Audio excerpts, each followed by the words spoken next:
মক্কায় এক কোরাইশ নেতা ছিল, অহংকারী, উদ্ধত আর ইসলামের ঘোর শত্রু। একদিন মহানবী হজরত মুহাম্মদ সাল্লাল্লাহু আলাইহি ওয়াসাল্লামের সাথে সাক্ষাৎ করে সে। আল্লাহর নবীকে সে বলে, হে মুহাম্মদ, আমার কাছে একটা ঘোড়া আছে, আমি তার নাম রেখেছি আউজ। আমি প্রতিদিন তাকে প্রচুর খাবার দেই আর খুব করে আদর যত্ন করি। তুমি কি জানো আমি কেন তার এত যত্ন করছি? কারণ আমি তার উপর আরোহণ করে একদিন তোমাকে হত্যা করব। আল্লাহ নবী লোকটির এমন কথা শুনে বললেন, না, আল্লাহ চান তো তুমি নও, বরং আমি সেদিন তোমাকে হত্যা করব। এই কথা শুনে লোকটি অট্টহাসিতে ফেটে পড়ল। সে বলল, যেদিন মুখোমুখি হব সেদিন দেখা যাবে কে কাকে হত্যা করে। অতঃপর সে রাসূলুল্লাহকে বিদ্রূপ করতে করতে চলে গেল। আল্লাহ নবীকে হত্যার চ্যালেঞ্জ ছুড়ে দেওয়া এই লোকটির নাম ছিল উবাই ইবনে খালফ। মক্কার এক ধনাঢ্য পরিবারের সদস্য ছিল সে। হযরত বেলাল রাদিয়াল্লাহু তাআলা আনহুর মনিব উমাইয়া ইবনে খালফ ছিল এরই বড় ভাই। উমাইয়া সেই ব্যক্তি যে বেলাল রাদিয়াল্লাহু তাআলা আনহুকে উত্তপ্ত মরুভূমিতে শুইয়ে রাখত আর বুকের উপর পাথর চাপা দিয়ে রাখত। বড় ভাই উমাইয়ার এই নিষ্ঠুর আচরণের প্রতি সমর্থন ছিল তার ছোট ভাই উবাইয়ের। তারা দুজনেই চাইত এই পৃথিবী থেকে ইসলামের চিহ্নটুকু মুছে যাক। রাসূলুল্লাহর মাতৃভূমি মক্কার এই রকম প্রভাবশালী ব্যক্তিদের অত্যাচারে একসময় টিকতে না পেরে আল্লাহ নবী তার সাহাবীদেরকে নিয়ে মদিনায় হিজরত করেন। এই অবস্থায় উবাই ইবনে খালফ তার ঘোড়ার যত্ন আরও বাড়িয়ে দেয়। সে জানত যে কোনো সময় মক্কার কোরাইশ আর মদিনার মুসলিম এই দুই পক্ষের মধ্যে একটা গণ্ডগোল তো বাঁধবেই। বাস্তবেই হিজরতের মাত্র 1 বছর পর কোরাইশদের নেতা আবু জাহেল মুসলিমদের বিরুদ্ধে যুদ্ধের ডাক দেয়। এই যুদ্ধে উবাই ইবনে খালফেরও যোগ দেওয়ার কথা তো ছিল, কিন্তু এর কিছুদিন আগেই একটা ঘটনা ঘটেছিল। উবাই ইবনে খালফ একদিন রাতে স্বপ্নে দেখেছিল একটা ওট তাকে পায়ের তলায় পিষ্ট করে ফেলছে। এই স্বপ্নটা দেখার পর সে ভীষণ রকমে ঘাবড়ে যায়। সে ভাবতে থাকে এটা তার জন্য একটা অশুভ ইঙ্গিত। তো আবু জাহেল যুদ্ধের ডাক দিলে বড় ভাই উমাইয়া ইবনে খালফ উবাইয়ের কাছে ছুটে আসে এবং তাকেও এই যুদ্ধে যোগ দিতে বলে। উবাই তখন বলে, আমি স্বপ্নে দেখেছি একটা ওট আমাকে পায়ের তলায় পিষ্ট করে ফেলছে। আল্লাহর কসম, এই যাত্রা আমাদের কারোর জন্যই মঙ্গলজনক হবে না। উমাইয়া তখন তাকে কাপুরুষ অভিহিত করে সেখান থেকে চলে যায় এবং কোরাইশ বাহিনীর সাথে মদিনা অভিমুখে যাত্রা করে। কিন্তু উবাই যে আশঙ্কাটা করেছিল যুদ্ধের ময়দানে, সেটাই সত্য হয়েছিল। এটা ছিল বদরের যুদ্ধের ঘটনা। সেখানে মুসলিমদের হাতে 70 জন কোরাইশ নিহত হয়। এই নিহতদের তালিকায় তার বড় ভাই উমাইয়া ইবনে খালফও ছিল। এমনকি আবু জাহেলও নিজেকে রক্ষা করতে পারেনি সেদিন। উবাইয়ের কাছে যখন এই খবর পৌঁছে, বিশেষ করে তার বড় ভাইয়ের মৃত্যুর সংবাদটা সে যখন জানতে পারে, সে ভীষণ ক্রোধে ফেটে পড়ে। নিজের ভাইয়ের মৃত্যুর বদলা নেবার শপথ নেয় সে।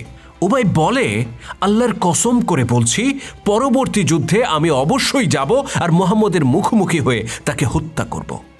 অতঃপর প্রতিদিন নিজের তরবারিতে শান দিতে থাকে উবাই এবং নিজের ঘোড়ার প্রতি আদর যত্ন আরও বাড়িয়ে দেয় সে। পরের বছর বদরের বদলা নেবার জন্য কোরাইশরা মদিনা অভিমুখে ফের যাত্রা করে।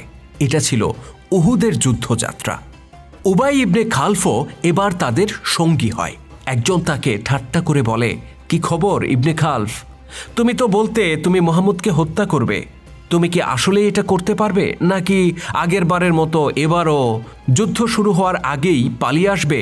উবাই বলে, সেটা তোমরা শীঘ্রই দেখতে পাবে। অতঃপর কোরাইশ বাহিনীর সাথে বিশাল সমারোহে যাত্রা করে উবাই ইবনে খালফ। উহুদের যুদ্ধ ছিল মুসলিমদের জন্য একটা ভীষণ পরীক্ষা। যারা ইতিহাস জানেন তাদেরকে নতুন করে বলে দিতে হবে না যে এই যুদ্ধে মুসলিমরা কতটা বিপর্যয়ের মধ্যে পড়েছিল। বিষয়টা আমরা বিস্তারিত আলোচনা করেছি এই পর্বে। আপনি চাইলে আই বাটন বা ডেসক্রিপশনে দেওয়া লিঙ্কে ক্লিক করে দেখে আসতে তো পারেন। তো উহুদের ময়দানে মুসলিমদের এই বিপর্যয় সৃষ্টি হলে উবাই ইবনে খালফ আল্লাহর নবীকে টার্গেট করে। সে দেখতে পায় মুসলিমদের অনেকেই ময়দান ছেড়ে পাহাড়ে আশ্রয় নিয়েছে, বাকিরা বিচ্ছিন্নভাবে এখানে সেখানে যুদ্ধ করছে। নবী মুহাম্মদ সাল্লাল্লাহু আলাইহি সাল্লামের সাথে সে মাত্র কয়েকজন সাহাবীকে দেখতে পায়।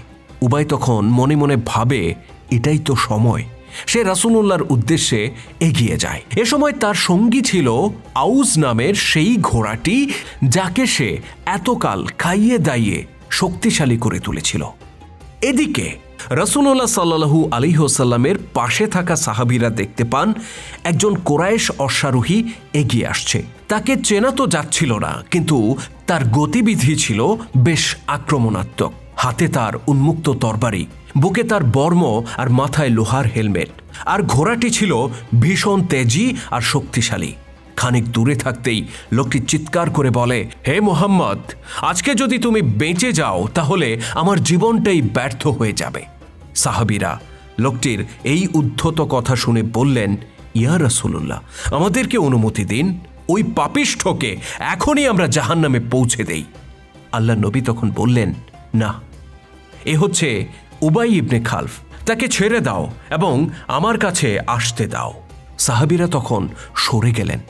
রাসূলুল্লাহ সাল্লাল্লাহু আলাইহি সাল্লাম নিজে একটা বর্শা হাতে তুলে নিলেন আর উবাইকে মোকাবেলা করতে সামনে এগুলেন।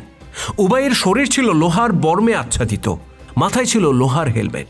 শুধুমাত্র এই বর্ম আর হেলমেটের মাঝখানটাতে গলার অংশটাই ছিল উন্মুক্ত। উবাই কাছাকাছি আসতেই আল্লাহ নবী বর্শা উত্তোলন করলেন এবং তাকে উদ্দেশ্য করে ছুঁড়ে মারলেন। বর্শাটি উবাই ইবনে খালফের গলায় সামান্য আঁচড় সৃষ্টি করে পাশ দিয়ে ছুটে যায়। তেমন কোনো ক্ষতি তার হয় না, কিন্তু আশ্চর্যের বিষয়, ওই সামান্য আঘাতেই উবাই ইবনে খালফ ব্যাকুল হয়ে পড়ে। সে ভয়ে আঁতকে ওঠে এবং পালিয়ে নিজের সঙ্গী সাথীদের কাছে চলে যায়। উপস্থিত সাহাবীরা তো বুঝতেই পারছিলেন না লোকটি এত ভয় কেন পেয়েছে। এদিকে উবাই তার সঙ্গীদের কাছে গিয়ে ক্ষতস্থান চেপে ধরে চিৎকার করতে থাকে। মনে হচ্ছিল যন্ত্রণায় তার চেহারা নীল হয়ে যাচ্ছে। সে ছটফট করতে করতে বলে, হায়, মুহাম্মদ আমাকে মেরেই ফেলেছে, আমি হয়তো আর বাঁচবই না।